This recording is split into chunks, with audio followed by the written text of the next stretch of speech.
How y'all doing today? Cheryllee back with another video. I want to say how y'all doing today. First of all, early 4th of July. So I want to say welcome to the Cheryl Hubbard Show. So just want to go over a few terms pertaining to business. So most of my topics that I talk about is usually business, accounting, information systems, law. So no Chinese in the background.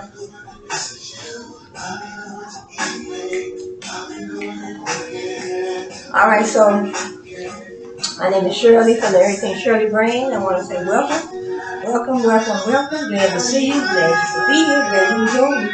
So I just want to talk about a few things. I think first of all I want to start out with let me see what I want to start out with first. Yeah, so most of my discussions on my channel, and usually business, accounting, information systems, law, and sometimes I talk about my book, books that I'm working on. So I do have 6 books in the Google Play Store, the ebooks. So I talk about them, how I publish them, how I started writing them, and I may talk about the different products under my Everything Cheryllee brand, So, so yeah, I talk about some things that I have under the Everything Cheryllee brand, and so first I want to start out just talking about business, running a business, operating a business. I'm talking about, I think in my previous video, marketing, advertising, promoting your business, what marketing channels are you going to use, how you're going to build your brand, so how you're going to build customer value, competitive advantage. Then I talked about total quality management. I talked about continuous improvement. And I talked about culture, building a strong culture within the organization. So let's start out with marketing, advertising, and promoting. So when you do that, marketing, advertising, and promoting, how are you going to market? How are you going to get your products out to your customers? What marketing channels are you going to use? So every time you talk about your product, every time you wear your product, or your brand, that is part of marketing. That's part of marketing, that's advertising, and that's promoting all at the same time. So marketing, advertising, and promoting, using the proper marketing channels like email marketing, social media marketing, text message marketing, whatever marketing channel you're going to use to get your products and your services out to your customer. So let me make sure we have some music in the background.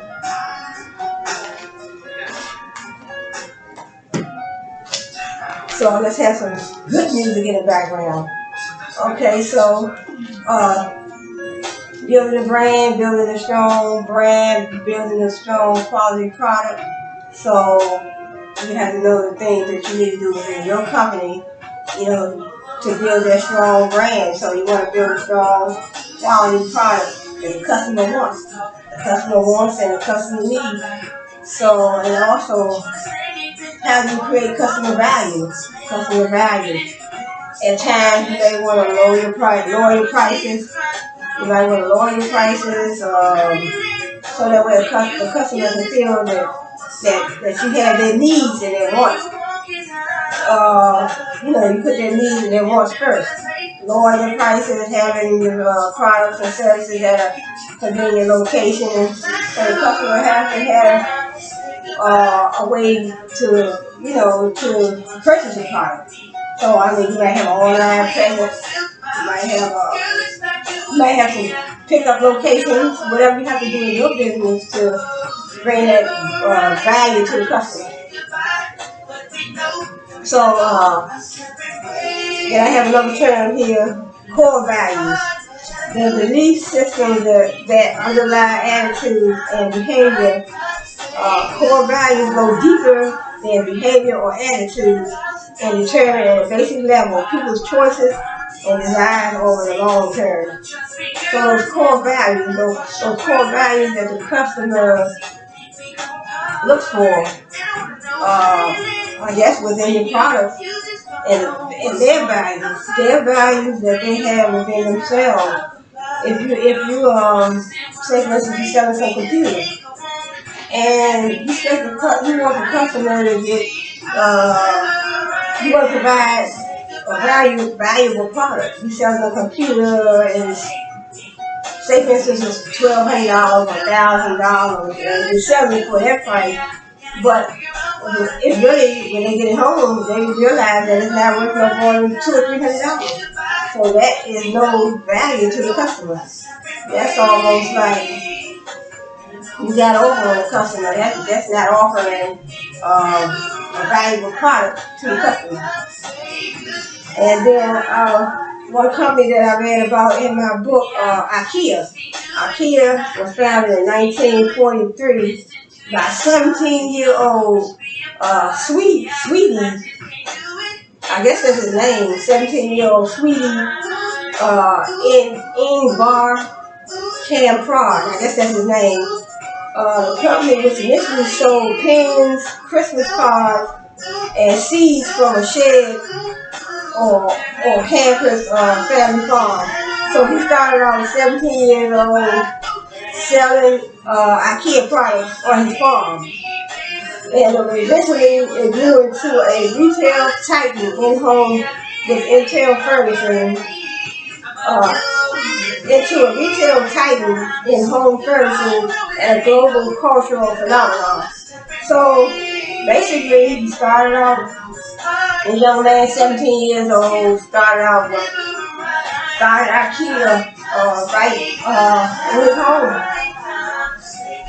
Started IKEA 1943, way before I was born. 17-year-old, right in his home, started out selling pins and Christmas cards, and then eventually it grew. See how you can build your brand, start your brand, over the years you can build it. Eventually grew into a retail titan in home furnishings and a global cultural phenomenon.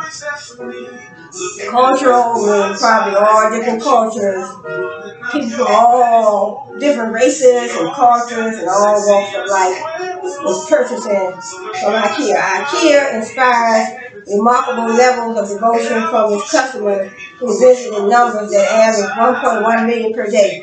Back then, customers were coming in 1.1 million customers per day. Imagine running a business and you got 1.1 million customers per day. Just think about that. 1.1 million per day. Multiply that by 7 days a week. We talking about what? Over 7 million.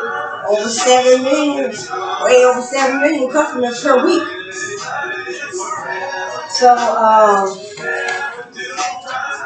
IKEA maintained this global cultural. IKEA became, like I said, IKEA became a global cultural phenomenon. So cultural, all cultures. So that's what that means, I guess. And what they did, they reduced prices, as I was saying earlier. They reduced prices and focused on value. So that's how you keep the customer coming back. So that's what I was talking about when I said bringing that, creating that. I guess I would say creating that customer value. And IKEA evolved into a retail empire with 264 stores and revenue of $22.2 billion in 2006. So I would love to have a business like that. So that was IKEA. So I want to talk a little bit about a gentleman by the name of Freud, we have Freud, and we have Abraham Maslow, and we have Herzberg. Then we have the Herzberg theory, Frederick Herzberg. Okay, Freud, he believes in psychological. He believes, Freud usually talked about, well, I read about Freud, he dealt with the id, the ego, and the super ego. So he felt that everything, when it comes to purchasing, different brands, we looked at people like us, who dealt with the unconscious. So in other words, it wasn't conscious, it was like unconscious. And when we purchased, we looked at the shape, size, and different things. We dealt with the unconscious when we would purchase things. When we purchased different brands. So what he's saying is psychological forces shaping people's behavior are largely unconscious, and that a person cannot fully understand his or her own motivations. So he felt that people couldn't understand his or her own motivations. So when it comes to purchasing, you couldn't understand your own motivations. It was like in your unconscious mind, I guess you were just probably buying anything that you felt like you needed at the time, I guess. When a person examines specific brands, she will react not only to her stated capabilities, but also to other less conscious cues, such as shape, size, weight, material, color, and brand name. So that's what Freud believed. Then we have Abraham Maslow. He said, why he believed people were driven by particular needs at particular times. So in other words, he believed people were driven by particular needs at particular times. In other words, when you go to purchase something, this time you may need this, another time you may need that. But particular times you were driven by different needs at different times. So we have, he talks about the self-actualization needs, esteem needs, social needs, safety needs, physiological needs. People would try to satisfy their most important needs first. So in other words, the first need, satisfy the first and most important needs. Satisfy the most important needs first, like food and shelter. That would be number one. That probably be the first need that we all would start out with: food, shelter, and then next need. Then as you move up, his psychological is like a hierarchy of, I think he called it a hierarchy of needs: self-actualization, esteem, social, safety, physiological. So self-actualization, that would be your food, shelter, your esteem needs, social needs, interacting with people, safety needs, whatever you need, whatever you want a person to keep you safe, security, cameras, locks on your door, whatever, physiological. So that was Abraham Maslow. Then we have the Herzberg theory. Frederick Herzberg developed a two-factor theory that distinguishes dissatisfiers from satisfiers. So in other words, what will you purchase that will satisfy you? So if what would you purchase that will satisfy you, as opposed to what may not satisfy you? So you don't want to purchase nothing that is a dissatisfier to you. So in other words, if you purchase a computer with no warranty, that would be a dissatisfier. Computer with no warranty. And it says satisfiers must be present for customers to make a purchase, and also it must be easy to use. It's an ease of use would be a satisfier. In other words, you don't want to buy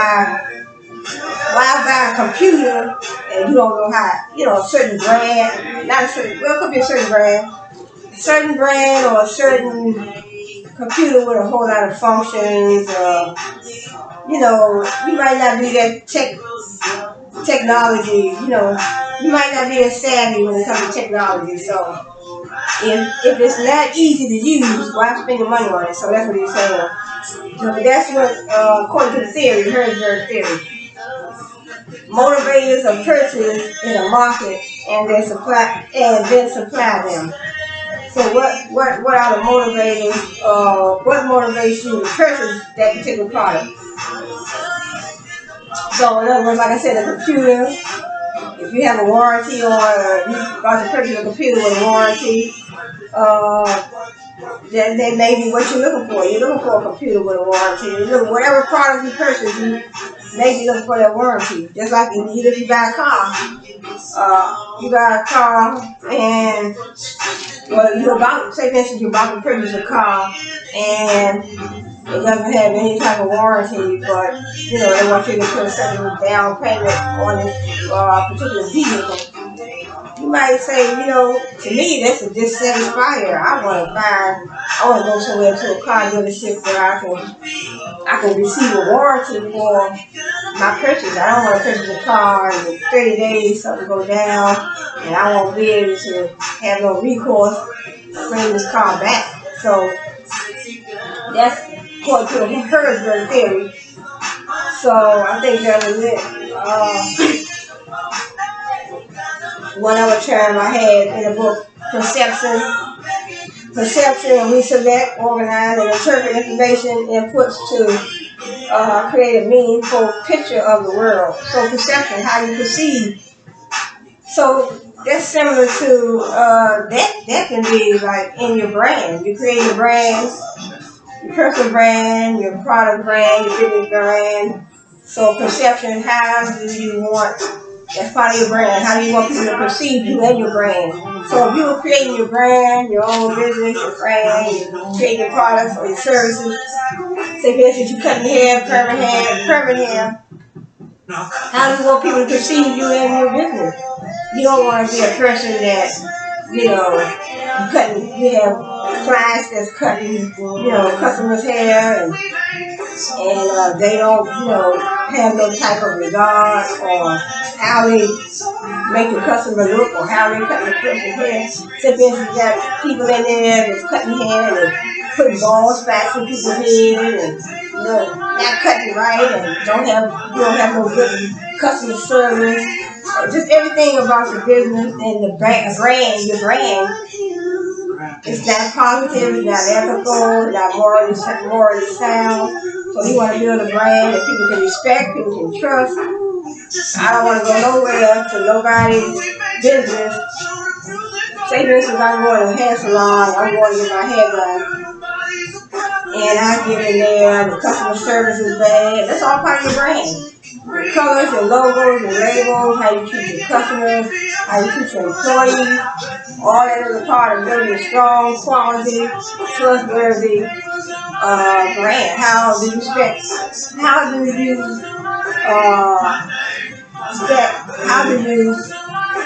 well, I guess I would say how do you think? How do you think your customers are going to become loyal to you? You have to provide the customer value. Customers need value. Customers want value. Customers want that value when they're spending their money. So creating your customer value is very important because you want your customers, that's how you obtain loyal customers that are going to keep coming back. I wouldn't want to go back to nobody's business when the customer service is terrible and treat me like some crap. When you buy the product does not stand up to the brand name, to the company name.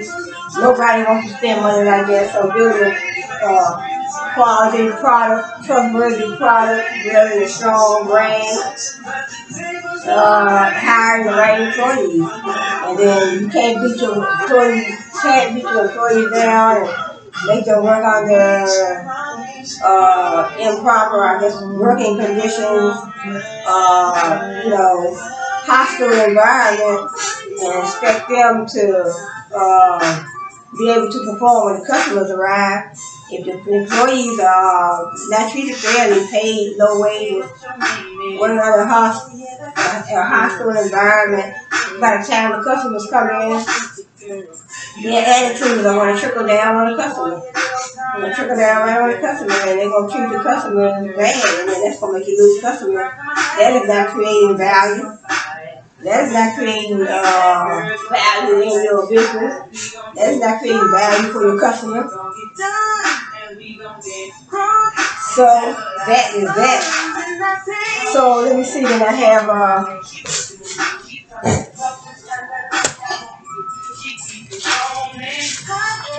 a few terms I want to talk about. So I was talking about building a strong quality product, building a strong brand. So building a strong brand is something I believe that you have to work at. So like I was reading about IKEA.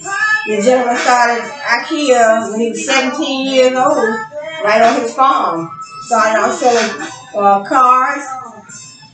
He started selling cards, Christmas cards, and different little small items. And then as the business grew, they started selling furniture, furnishings, and a whole lot of different other things. So they start putting in 1.1 million customers per day. So imagine, that was over time.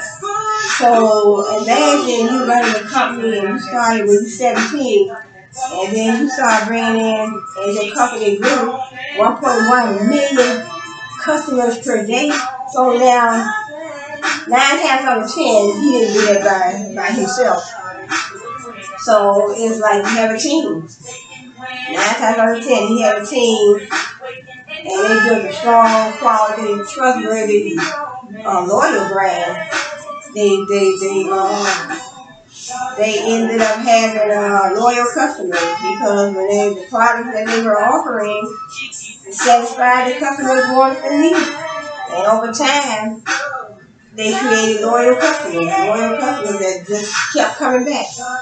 So I would say that would be the same for Walmart, Target, Kmart. They all build a strong, quality, trustworthy brand. Because I've been shopping at those retail giants for a number of years. So I know I can say I'm a loyal customer. So let's talk about a few terms from the book. This book right here, the same book I read out before. Marketing Management, Kotler and Keller. So this is a good marketing book. Philip Kotler, Kevin Lane Keller. So let's talk about brand equity. What is brand equity? So perhaps the most distinctive skill of professional marketing is the ability to create, maintain, enhance, and protect brands. Starbucks, Sony, and Nike brands command a price premium and elicit deep customer loyalty. I was just talking about that customer loyalty. When you can create that customer loyalty, providing customer value in your business, you can't go wrong. Newer brands such as Google, Red Bull, and JetBlue capture the imagination of consumers and a financial community alike.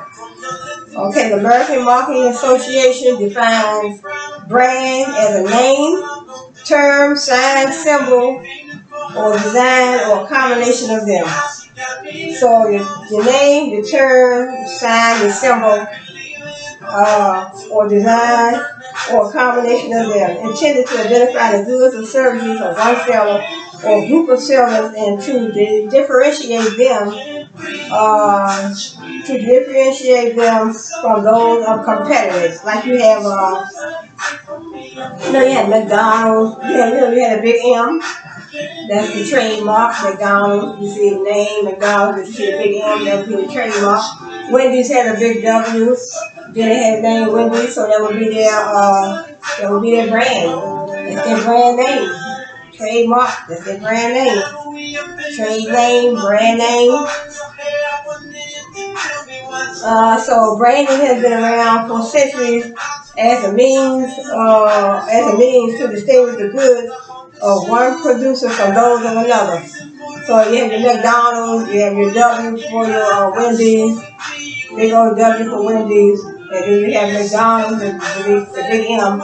So that distinguishes one company from the next. So when you ride down the road, you see a big W, you know that's McDonald's. You know what I'm saying? You know that's not Wendy's, that's McDonald's. So when you're riding in another direction, you might see the W, the big W, and you see Wendy's. That distinguishes their brand, the McDonald's brand, from the Wendy's brand, and any other brand. So the role of brands. The role of brands. Brands identify the source or maker of a product and allow consumers, either individuals or organizations, to assign responsibility for its performance to a particular manufacturer or distributor. Consumers may evaluate the identical product differently depending on how it is branded. They learn about brands through past experiences with the product and its marketing program, finding out which brands satisfy their needs and which do not. As consumers' lives become more complicated, rushed, and time-starved, the ability of a brand to simplify decision making and reduce risk is invaluable. So you might choose a different brand when you, like they say, when you're rushing, you gotta go to work. You have to go to work and you have to rush early in the morning. You might have to take the kids to daycare or school or whatever. You might want breakfast. You might want an early breakfast before you before you go to work. You might not have time to cook.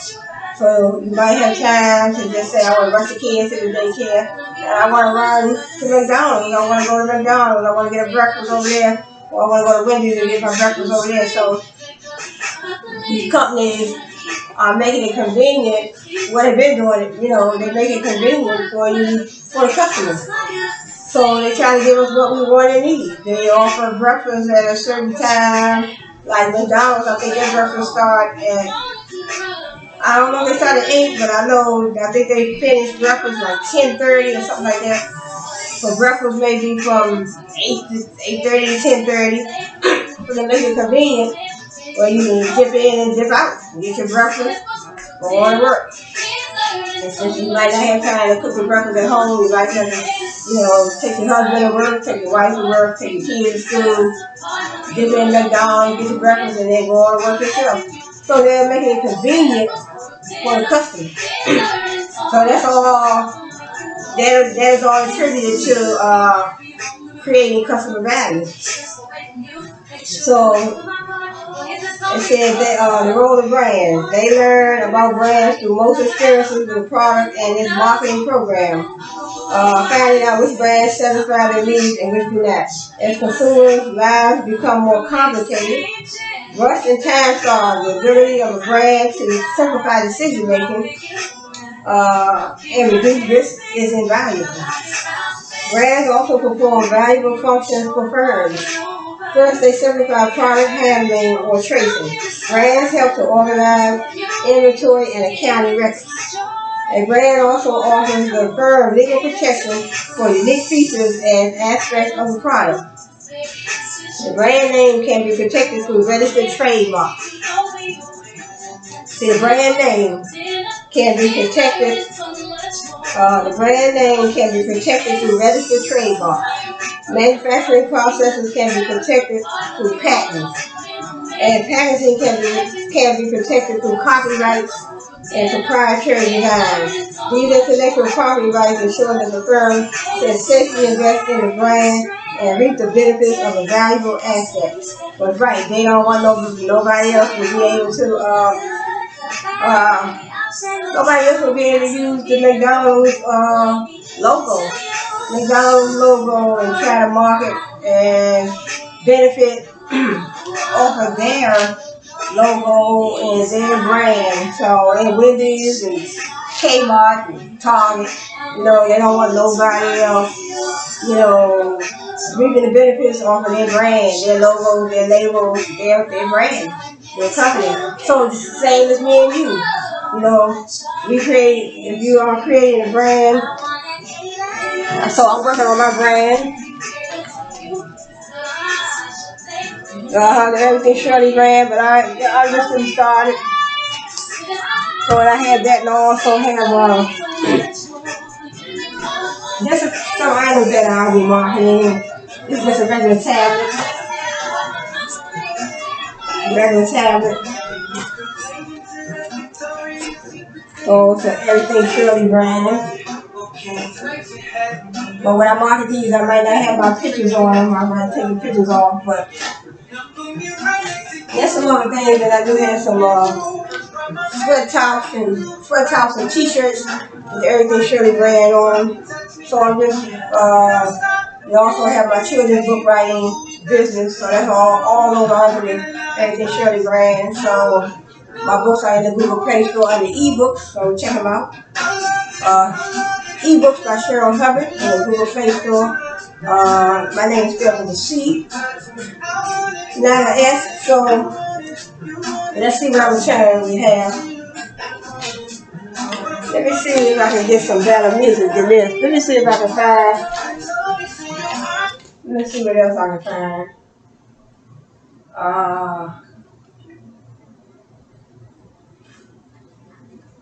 Okay, the next term I have.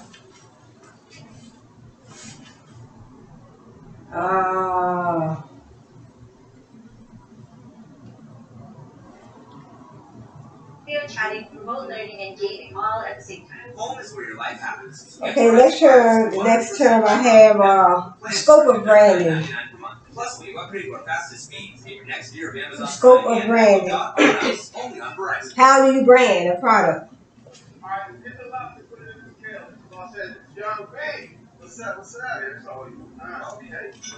Okay. So how do you brand a product? Although firms provide the impetus to a brand creation through marketing programs and other activities, ultimately a brand resides in the minds of consumers. So you decide what brand you want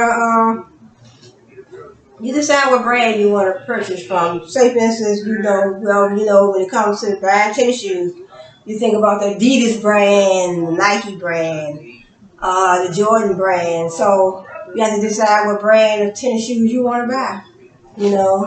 Nike brand, Jordan brand, Adidas, Converse, different brands.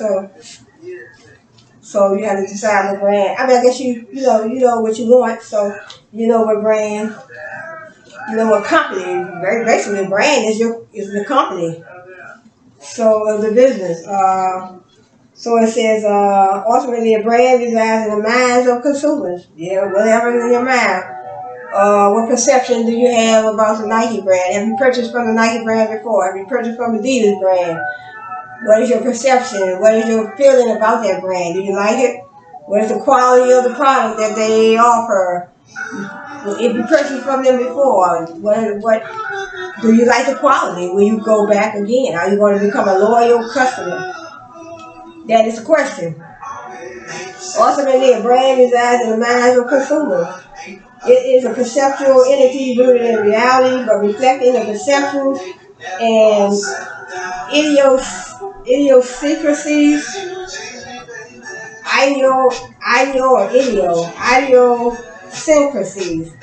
I heard that word before, of consumers. Branding is endowing products and services with the power of a brand. It's all about creating differences between products. Right, because you look at the regular pair of Nikes as opposed to a pair of Jordan tennis shoes, or a pair of Converse tennis shoes, or a pair of Reebok tennis shoes. So many different brands. Marketers need to teach consumers who the product is by giving it a name and other brand elements to satisfy. Marketers need to teach consumers who the product is by giving it a name and other brand elements to identify it, as well as what the product does and why consumers should care. Branding creates mental structures that help consumers organize their knowledge about products and services in a way that clarifies their decision making and in the process provides value to the firm. So the customers need value and the firm needs value as well. For branding strategies to be successful and brand value to be created. Consumers must be convinced there are meaningful differences among brands in the product or services category. Brand differences are often related to attributes or benefits of the product itself. You got Jeanette, you got Merck, 3M, and others have been leaders in their product categories for decades. Other brands create competitive advantages. I was talking about competitive advantages in my first video. You want to maintain that competitive advantage. So you want customers to come to you as opposed to going to your competitor. Say for instance, you're marketing the same product. What is so great about your product that would make the customers come to you rather than going to your competitor down the street or around the corner? So, for branding strategies to be successful, brand value to be created, consumers must be convinced there are meaningful differences among brands. These meaningful differences. What is the difference, what I was saying, between this brand over here and this brand around the corner, this brand across town? What is the difference? You might have purchased both brands before, but then that way you'll be able to examine and you'll be able to analyze those two products that you bought from those two different companies and say, hey, well, I like this brand better because the quality is better. The quality was better, the price was better, it was at a convenient location, and I think I'll go and purchase from these people again, this company right here. I like their brand better than this brand. Then it says other brands create competitive advantages through non-product related means. Gucci, Chanel, Louis Vuitton, and others have become leaders in their product categories by understanding consumer motivations and desires and creating relevant and appealing images around their products. Marketers can apply branding virtually anywhere, and consumer has a choice. It's possible to brand a physical good. You got shampoo, Pantene shampoo, Ford Mustang automobile, or Lipitor cholesterol medication.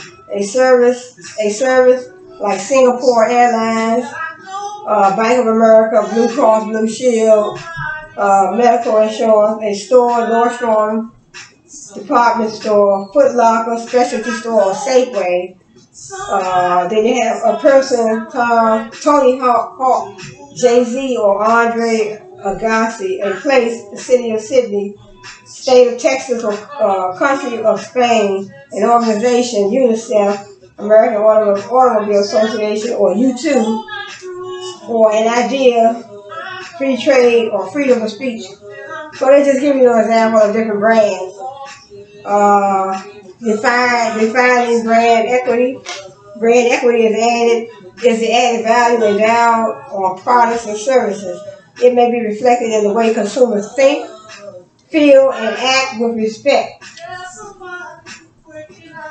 So that's brand equity with respect to the brand, as well as the prices, market share, and profitability the brand commands for the firm.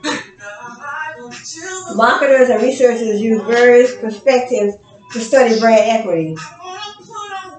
Okay, let's move on. What about brand knowledge? Brand knowledge consists of all the thoughts, feelings, images, experiences, beliefs, and so on that become associated with the brand.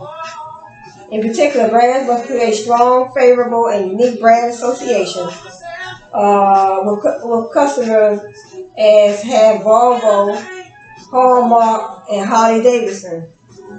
So you have a choice of what brand you want to purchase. You have a choice of what brand you want to purchase. When you examine the brand, look at the history of the company. It's not, you can look further than just looking at their product. In other words, you want to look at how long they've been in business. You want to look at the product too. You want to look at the quality of the product. How long they've been in business. How about their customer service? How clean do they keep their stores? You like their logo. You like their colors.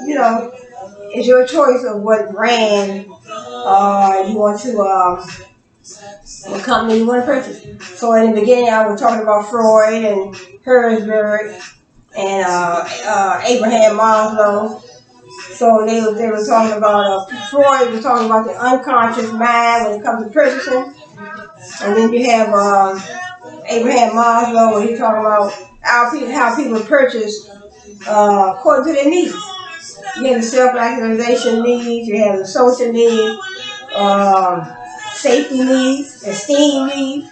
So in other words, as consumers, we may purchase one thing to satisfy one need, and then we may purchase something else to satisfy another need.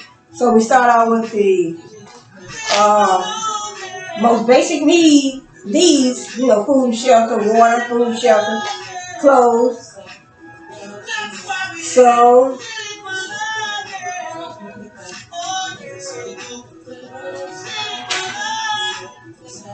we have I talked about brand equity. Let's see what we have.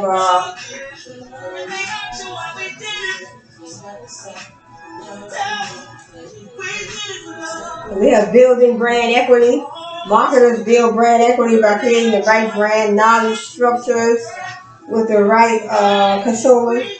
This process depends on all brand-related contexts, whether marketer initiated or not. From a marketing management perspective, however, there are three main sets of brand equity drivers. The initial choices of the brand and elements of identities making up the brand. Brand names, URLs, logos, symbols, and I was talking about characters. Spokespeople, slogans, jingles, packages, and signage. By creating a line of non-toxic household cleaning products with bright colors and sleek design, totally unique to the category. Method racked up 32 million in sales in 2005. So they just talk about this company. So they talk about building your brand equity. So it has a lot to do with your characters, your symbols, your slogans. All that is part of your brand. Your characters, your symbols, your slogans, your logos. Like I was saying, how you treat your customers, your colors, all that. The brand, basically, to me, in my opinion, branding, the brand is everything about your company, everything. So they had two of those over there. I'm not gonna read all that. And let me see. Trying to just pick out some important terms. Choosing brand elements. Choosing brand elements are those trademarkable devices that identify and differentiate the brand. Most strong brands employ multiple brand elements. Nike has the distinctive swoosh logo, the empowering "Just Do It" slogan. I have some shirts that say "Just Do It." Just Do It slogan and a Nike name based on the wind's goddess of victory. Marketers should choose brand elements to build as much brand equity as possible. So, marketers building brand equity. So, then we have, it's a lot of terms: brand contact, integration marketing, internal branding, brand audit, brand tracking studies. So brand audit is a consumer-focused series of procedures to assess the health of the brand. So just like an audit, when you audit a company, you go audit a company, you audit their finances, so why not audit their brand? Audit their brand. AUDIT, brand audit, is a consumer-focused series of procedures to assess the health of the brand, uncover its sources of brand equity, and suggest ways to improve and leverage its equity. Marketers should conduct a brand audit whenever they're considering important shifts in strategic direction. For brand audit, I bet you never heard of that term.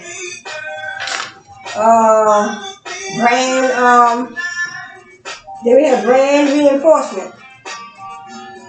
Brand reinforcement. As a company's major enduring asset, a brand needs to be carefully managed so that its value does not depreciate. Depreciate, they wanted to appreciate, not depreciate. Depreciate means go down in value. Appreciate, come up in value. So you don't want your brand to depreciate. You want it to appreciate. It says many brand leaders of 70 years ago remain brand leaders today. We have Wrigley's. I haven't had no Wrigley's. I think that's a chewing gum brand. Wrigley's, definitely Coca-Cola, Heinz, Campbell Soup, but only by constantly striving to improve their products, services, and marketing. Improving your products and services, and improving your marketing. That's why these companies are still around. You have to constantly enhance your products, be creative, and as I was talking about in my other video, total quality management in your company, continuous improvement, constantly improving your products, constantly improving your services, creating their customer value, keeping the customers coming back. Because without the customer coming back, how you going to make a profit? How you going to keep your business in operation, you know? You don't want to have to end up going out of business, so creating that customer value is important. Being able to market those products, get them out to your target market. It's just, being innovative and creative, and it's an ongoing process. So that's what they're saying too, is always what I have been thinking.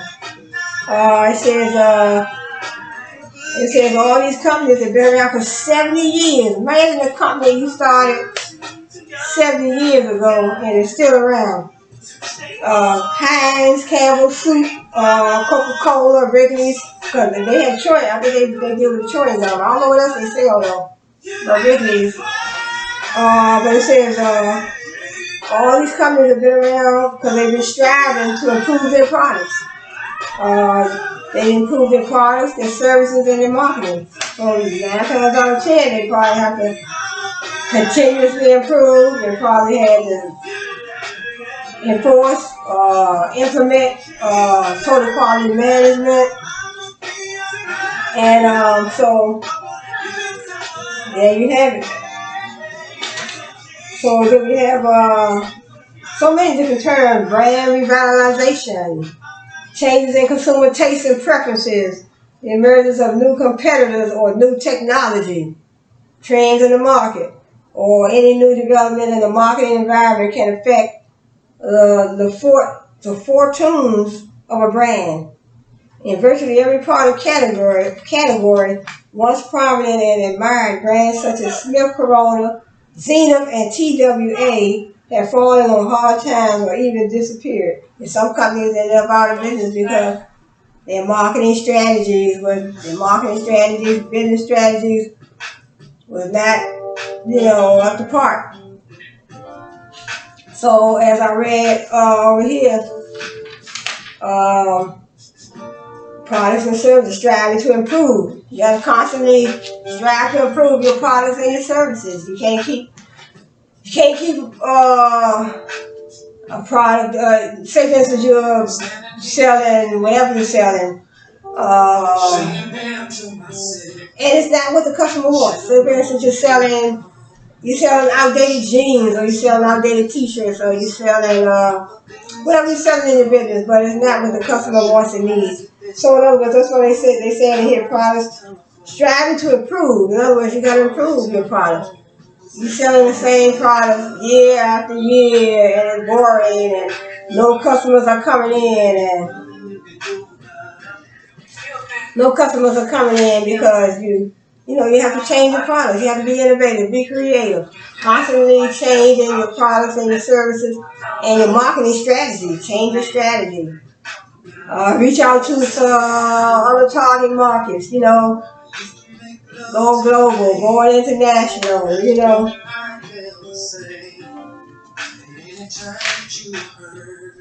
We have branding strategy, so I'm just talking about that. Devising a branding strategy. We have a marketing strategy, business strategy, branding strategy, customer value strategy. There's so many strategies that you can implement and enforce in your business. So, firm branding strategy reflects the number and nature of both common and distinctive brand elements. It applies to the products it sells. Deciding how to brand new products is especially critical. When a firm introduces a new product, it has three main choices. It can develop new brand elements for the new product. It can apply some of its existing brand elements. It can use a combination of new and existing brand elements. When a firm uses an established brand to introduce a new product, the product is called a brand extension. When marketers combine a new brand with an existing brand, the brand extension can also be called a sub-brand. Then you have the parent brand, you have the family brand. There's so many different brands. So the brand line consists of all products, original as well as line and category extensions sold under a particular brand. You have a brand mix or brand assortment is a set of all brand lines that a particular seller makes available to the buyers. Then you have the branded variants, which are specific brand lines supplied to specific retailers or distribution channels. So I think that's all. I think that's all when it comes to brand. We have a brand portfolio. All brands have boundaries. A brand can only be stretched so far, and all the segments the firm would like to target may not view the same brand equally favorably. Marketers often need multiple brands in order to pursue these multiple segments. Some other reasons for introducing multiple brands in a category include increasing shelf presence and retailer dependence in the store, attracting consumers seeking variety who may otherwise have switched to another brand, increasing internal competition within the firm, yielding economies of scale in advertising, sales, merchandising, and physical distribution. The brand portfolio is a set of all brands and brand lines a particular firm offers for sale. So your brand portfolio, all the different types of brands in your company that you offer for sale. Brand portfolio, just like you have a picture, same definition. It's applied to your brand. You have a portfolio of all your pictures. You have a portfolio of whatever type of company that you are working in, or whatever type of company you're running. You have a portfolio of different houses. You have a portfolio of somebody that's in the design business. Making clothes like tops, tights and stuff like these tights, shirts like this. You might have a portfolio if you're making your own designs. You have a portfolio of that. So why not have a portfolio of all your brands in your business? You have this type of brand over here in this section in your business. You have a different type of brand over here in this section. You have a different type of brand in this section in your business. So, brands are never new. Just learn about all these different brand terms, whatever. So, we have flankers. Flanker or fighter. Brands are positioned with respect to competitors. Brands, so they're more important. Brands can retain their desired positioning. We have cash cows. We have low-end entry level. So they're talking all about the brands. Then we have the high-end prestige. So in other words, how you sort your products by different brands in your business. So I think that's it for this chapter. So I'll probably talk about this chapter next time. Crafting the brand positioning. So positioning, different terms, category membership, points of difference, different terms, points of parity. So I'll probably get into some of these terms next time. So that's that.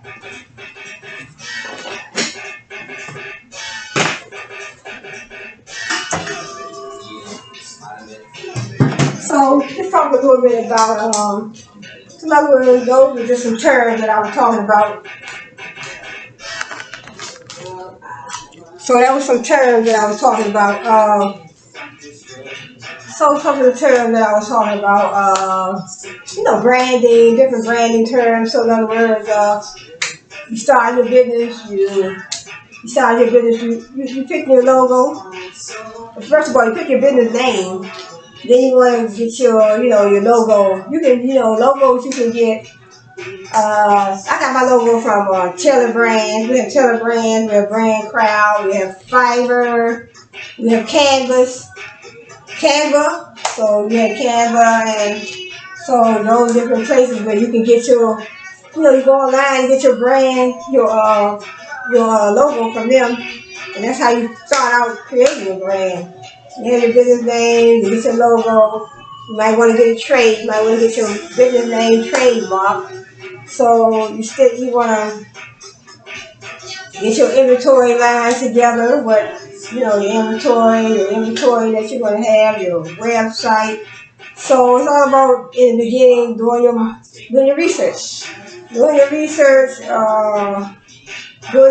and finding out all about the niche. Whatever niche you want to get into, what business are you in? Are you going to jump into?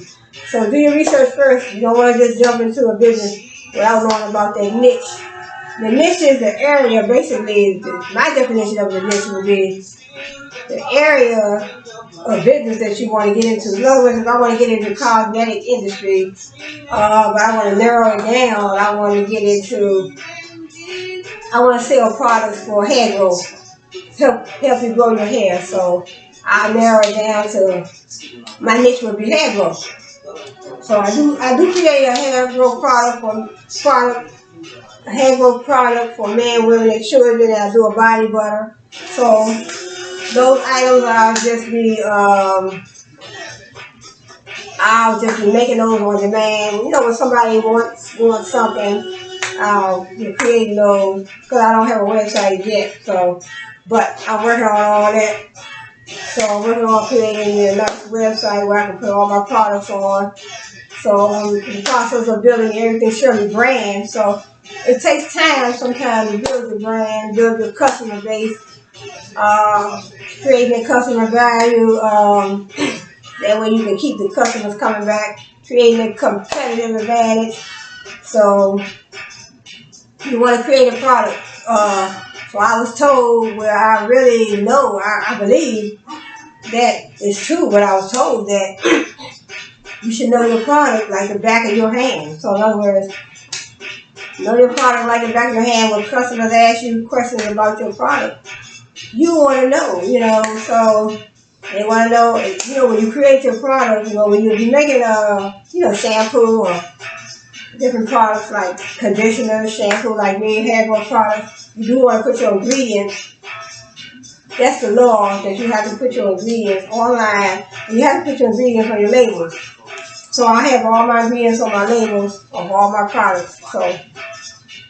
So marketing, advertising, promoting, building a strong brand, building a strong customer base, building a loyal customer base, creating customer value, creating your value. You need to create value for yourself and your business as well as customers. So business value, I would say business value. Creating business value, creating customer value, creating customer loyalty, building a strong quality product. So let's talk a little bit about strategies.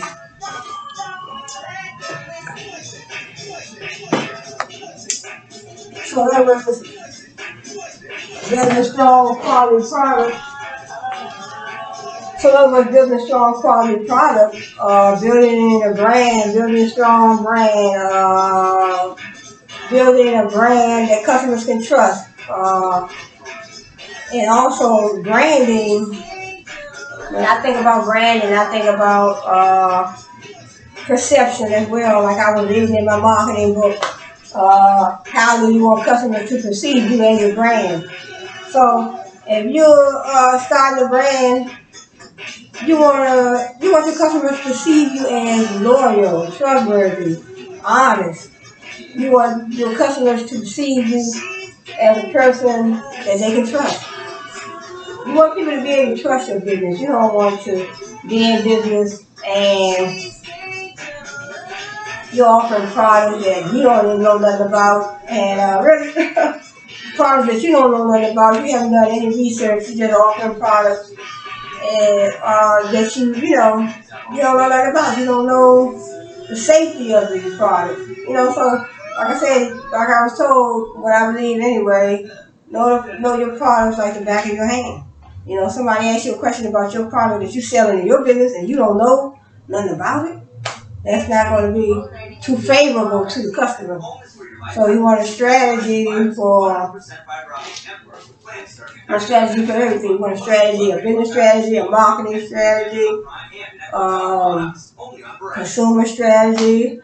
You want a target market strategy. You want to know how you want to pull those customers in. You want a marketing channel strategy. What channels are you going to use? What channels are you going to use to bring those customers in and keep them coming back? Create loyal customers, trustworthy customers. So crafting the strategy, the task of crafting the strategy entails addressing a series of how to grow the business, how to please customers, like I'm saying, how to please your customers, offer what the customer wants and needs. That way you can bring in that customer value. And then you keep the customer coming back. How to outcompete your rivals. Like I said, outcompete your rivals. Outcompete your rivals. That competitive advantage. You want to outcompete your rivals, so you try to pull those customers to your business. So, for instance, you permanent hair. You permanent hair. Then you have another salon that's a couple blocks over that's permanent hair too. You want to outcompete your rivals. You want to be able to lay that perm. You want to be able to lay that perm, fix that hair, and make them leave out your business like they just stepped out of a magazine. Because you don't want them to go around the corner to the other hair salon and get a perm. When it's time for you to perm, you want to know all the products that you're using. The brand of perm, the brand of grease, or the brand of this or that, or whatever you use on your customer's hair. You want to know that product like the back of your hand. You want to create that customer value. You want to bring them customers into your business because perms, salons all across the country, all across the world, everywhere in every neighborhood. Salons, hair salons. They're permanent hair. They're cutting hair. They're permanent hair. They're corn rolling hair. They're doing extensions. So you have to, in your business, you have to lay that hair down, keep your customers coming back to you, creating that customer value. You don't want the customer to go around the corner to your competitor. And like I said, outcompete. You want to outcompete.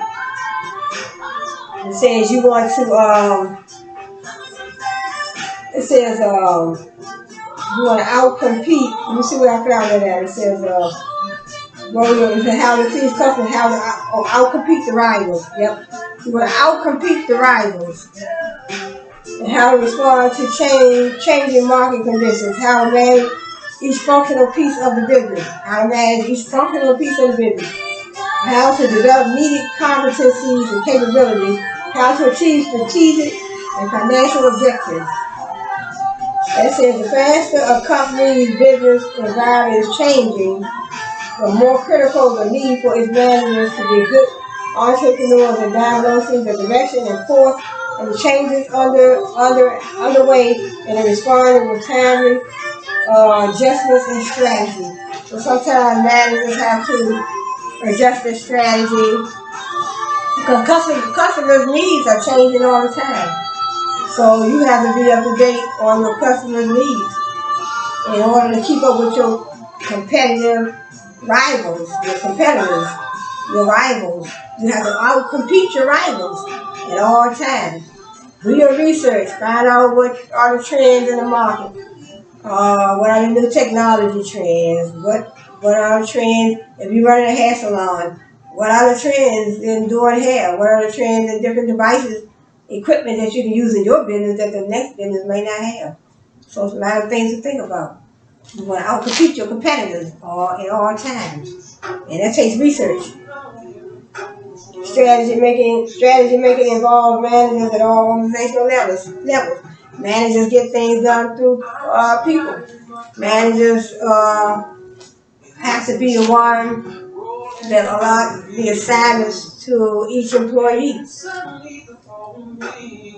So strategy making, managers have to implement strategies all the time. Strategy for this, a strategy for that.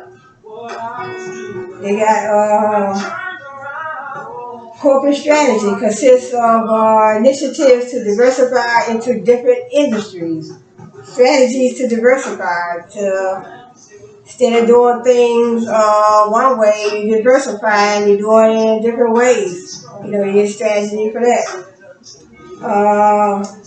You have a business strategy, functional area strategy, operating strategy. So many strategies that you can implement, that you need to implement in your organization to keep up with the competitors. You're going to outcompete your competitors.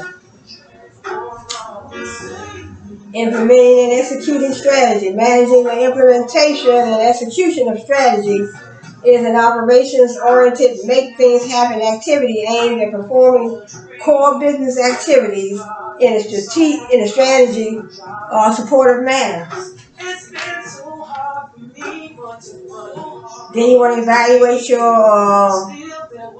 once you create a strategy, over time you want to evaluate that strategy to see if that strategy is still working, to see if that strategy is still going to help you bring in the profit, bring in more customers, keep the same customers coming back. So you have to enhance, you have to be creative, innovative at all times. So you have to make sure you as a company, you have to make sure you have a good strategic plan. So it says it's the responsibility of top executives, most especially the CEO, to ensure that a company has a sound and cohesive strategic plan. So if you're a CEO of a company, it's up to you to make sure your company has a strong, adhesive strategic plan. Adhesive means a plan that can stick together, a sound and cohesive strategic plan.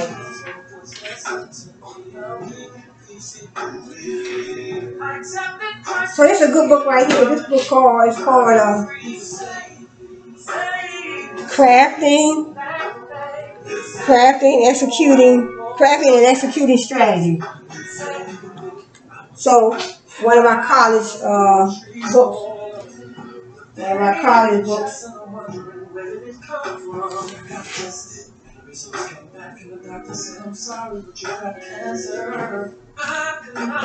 So let's see what other songs. Sometimes they don't be playing, you know.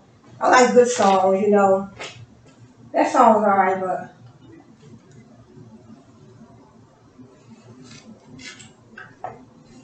I like to have my music on and just, you know, let the song just flow.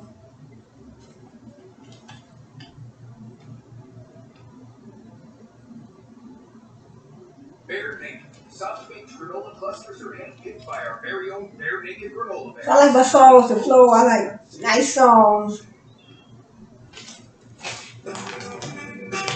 So, Lord Rihanna. So, we're wrapping this video up shortly. So, let's see what else. I think that's the end of it. Okay, so that's just a little bit I want to read out the book. So to sum things up, if I can sum things up, if I can sum up what I talked about, basically, marketing, advertising, and promoting. First, start your business, pick your name. Pick your business name, then create your logo. Do your research, make sure nobody else has that name. Create your logo. Then you think about how you're going to, so you get your business name, you create your logo, then you think about how check the name, make sure nobody else has that name, then find out how you want. First of all, then find out if you want to go all the way right away. Sometimes you might want to, because you can sell on eBay, Etsy, Amazon. If you don't want to venture out right away and get a business license, because sometimes it takes a lot of hard work from what I've told. So it's different platforms you can sell on just to see if you want to go all out and venture out, get your business license. Because you have to do work, because a lot of fees you got to pay in the beginning. So, your business name, your logo, labels, you might want some business cards, thank you cards.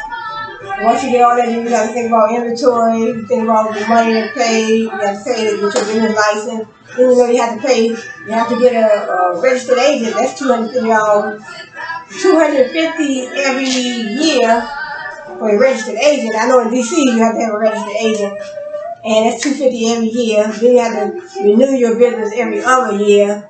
That's another $220 every other year for that. Then you think about inventory, and then if you're thinking about, it depends on. I know, but if you're dealing with food, if you're going in the food industry, restaurant or big business, you want to start off with your licenses. So, but in the beginning, you start off small like me. I'm just small. I'll be selling on Amazon, eBay, and Etsy to start out, but I still wanted to have a name for my business, for my products that I'm selling under my name. I still wanted to have that. So I thought about the LLC, so if you want to get a limited liability business license, LegalZoom does that. So I did have that before, but I decided not to get it. I dissolved that business. So LLC, limited liability company that does give you, they give you legal protection in case someone tries to sue you. So it's good to have the LLC. So you got that, and then, like I said, building your customer base, thinking about once you get your business name and your logos, your labels, your inventory, you get all your research, check with your marketing niche, make sure you know more about the niche before you jump in, and then you think about how you want to market, advertise and promote. What marketing channels are you going to use? Social media, email marketing, text message marketing, however you're going to market your business. Definitely social media. Everybody is on social media. But some people are not on social media, so how can you reach another market that may not be on social media? Then you have to find ways, what marketing channels are you going to use to satisfy those people? Everybody don't get on the computer. Everybody's not on the internet. Everyone is not social media savvy or internet, computer savvy. So, so what ways can you, you have the old-fashioned telephone. You have the old-fashioned telephone way, get your list of prospective customers, write their names down. What's wrong with calling people on the phone? Friends and family that you know, or somebody you meet. If you meet anybody on the street, you gotta know about your business. Maybe they don't deal with the internet, but maybe you can get their phone number, write a list of names and phone numbers, and call certain people when you have a new product coming out. But if I had this product, I want to show you. I think you may like it, But that is a way. So, like I said, strategy for marketing strategy, business strategy, marketing plan. So that's the first thing I would start out with. Marketing plan, business plan, marketing plan, strategy, like my book right there. That's a nice book right there. Crafting strategies. You need a strategy for how you want to pull in those customers. You need a strategy for First of all, how you gonna start your business in the beginning? How you gonna start your business? That's the first strategy. First thing, your marketing plan. I would say start out with a marketing plan, start out with research, then work from there. What type of product do you want to sell? What type of service do you want to offer? So, Luther and Mariah. So, I mean, so it's just, to me, it's very interesting because I know a lot of us, we don't want to, who wants to, who wants to work for other people's businesses for your whole life? You tearing your body down, working for 20, 30, 40 years for somebody else. Why not build your own brand? Why not build your own business? Why not build your own quality product? I know everybody's not interested in business, but everyone may not be interested in business, but I think that those of you that are, I think it's a good thing. Because I know I work for this company, I was working as a security guard, and I tell you, the owner of that company, some people in business, they just, and also when I took this course, business ethics, so I was working for this company, security guard, and the owner of the company was just, attitude was not what the doctor ordered. So, it's all about too. When you run a business, you want to be ethical. You want to have value. You want to have some type of value. What is your value system? What value do you live by? What morals and ethics do you live by? All that should be portrayed in your business. You don't want to be one way at home where you don't have no type of value system. You're just hateful, treat people any kind of way at home, but then you're a different way in your business. So I don't want to be that type of person. I want to be all around good person in my business. Because your business, your brand, you're building your brand. You're building a strong, quality, trustworthy brand. You want to pull in those customers. You want customers to be loyal. Customers are not going to be loyal to you if they perceive you a certain way. So your brand should portray how people perceive you. That's your brand, your personal brand, your business brand. How do you want people to perceive you? You want people to perceive you as a nasty, ill-mannered person that don't care about nobody, don't care about what type of product they sell, or don't care about customers' wants and needs. So all that's put in branding. Brand equity, all the different terms I was talking about. Branding, your symbols, your logos, your labels, your name, all that part of branding, your colors, how you treat people, your customer service, everything. Everything about your brand. Well, when you step in a Kmart store, you have to ask yourself, when I go to Kmart,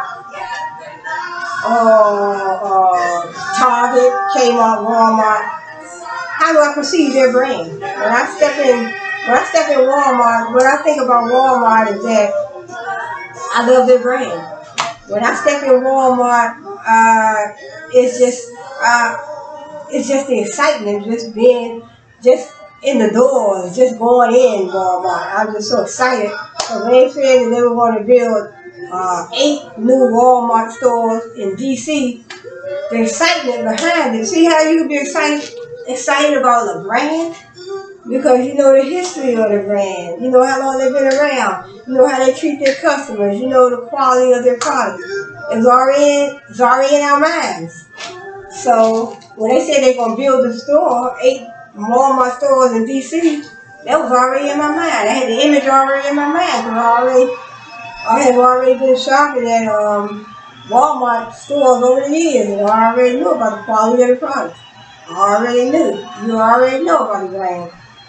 And Walmart, I don't know how long they've been around, but it has been a long time. And then when you think about the brand McDonald's, you think about the M, you think about the M, which is the part of brand name, brand logo, brand name, McDonald's. So when you think about McDonald's, when you think about McDonald's, you're thinking about, because McDonald's been around for a long time.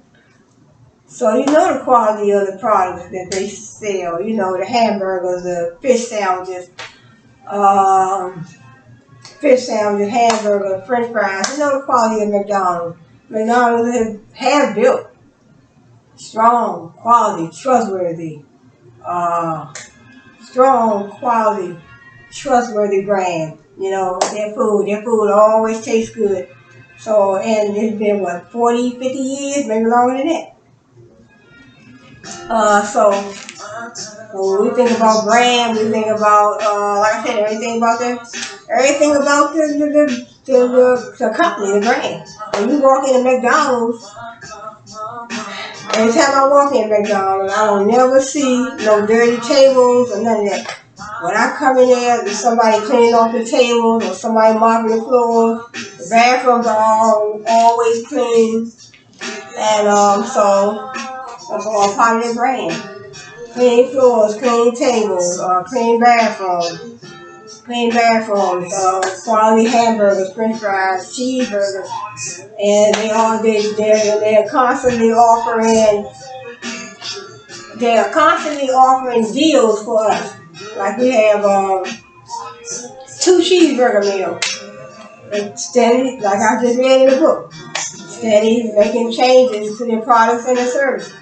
They're steady being creative, they're enhancing their products, and being creative, they're being innovative. So then you have and sometimes they have two fish sandwiches deals, 2 hamburgers, 2 cheeseburger deals. They still have that most of the time. So I usually get that. I get that a lot of times for me and my son. Sometimes I get that, or sometimes I get the fish, two fish sandwiches meal. So McDonald's constantly making changes to the products and services, making changes to suit the customer, creating that customer value, that customer satisfaction, trying to keep you coming to McDonald's as opposed to going over to Wendy's. See? Out strategizing the competitors, out competing the competitors. So, McDonald's, I want you to come over here to my McDonald's. I don't want you to run over there to Wendy's. I want to offer something over here that can bring you over here, pour you over here. I want to pour that target market over here to my McDonald's. Some people, depending on what brand, if brand image is in your mind, you might say, hey, I want some Wendy's food today. I want some McDonald's food, blah, blah, blah. When that image is in your mind, you know what you want. But when you go there, to that brand, to that company, McDonald's or Wendy's or Church's Chicken or Popeyes, when you go there, what do you like about their products? What do you like about their food? What do you like about their inventory? So that's what we have to ask ourselves. We know what we want. It's in our mind. So, it's in our mind. So, but I'm not going to hold this video too long. I've been talking for a long time. But I want to say thanks for joining me. And so, keep on enhancing, keep on being creative in your businesses. Those of you that already have flourishing businesses, keep on being innovative, be creative, think about it. Keep on striving and implementing that customer value, putting those customers in. You want customers to come to your business as opposed to going to another business. You want to outcompete your competitors. You want to offer customer value. What about your strategies? Enhance your strategies, change your strategies, enhance your product line, improve your products and services. So keep all your prospective customers coming. Keep them coming if they come. But your regular customers, they may keep coming, but if you have prospective customers that may be in the sales funnel that has not actually purchased yet, so it's in their mind, but you have to make a customer want to purchase. What are you offering? that your competitors are not offering? What are you doing that is unique? So what are you doing that is unique that they are not doing? You want to do something better than them. You want to do the same thing better than they're doing, or you want to do something different. So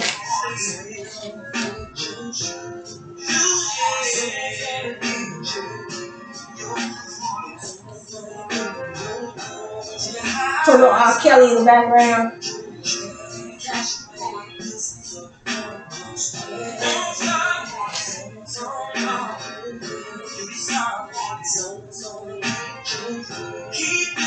So I want to say thank you for joining me today, and so get a little thirsty sometimes.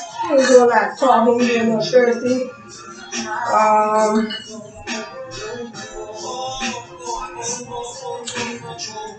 Like some vitamin D milk in here. And I like this because it keeps the cold. It keeps your cold liquids cold and your hot liquids hot. So I want to thank you for joining me today. So I'm just, just basic all around talk, I'm just talking from topic to topic, but nothing special that I wanted to talk about. Just wanted to, do a video, just talk about, some little business items, trends in the book. So I want to thank you for joining me today. Hope you will come back to see me on my next video. So I want to say thanks for joining me. And this is the Everything Cheryllee. I am Everything Cheryllee, but this is the Cheryl Hubbard Show. So I might be changing the name, the Cheryl Hubbard Show. The Cheryl Hubbard Show. I might change it. I might change it just Everything Cheryllee channel. So I'm see if I can change that Everything Cheryllee channel. But thanks for joining me. Hope to see you back on my next video. And I do have some other videos too. Ooh, excuse me. I have some other videos that I did where I'll do my little workout with Cheryllee. So I'll be doing more of those. And then I also will be putting up some more accounting tutorial videos. So if you want to see some more accounting tutorials, drop a comment below. Comment below, subscribe below. Give me some ideas. Ideas that I can use for my, my videos. Video ideas. And subscribe below, comment below. And so I'll see you on my next video.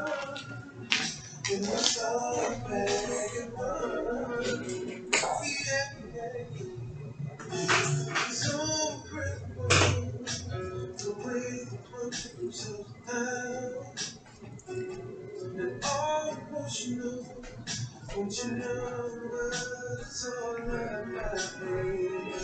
The undesirable must be apart.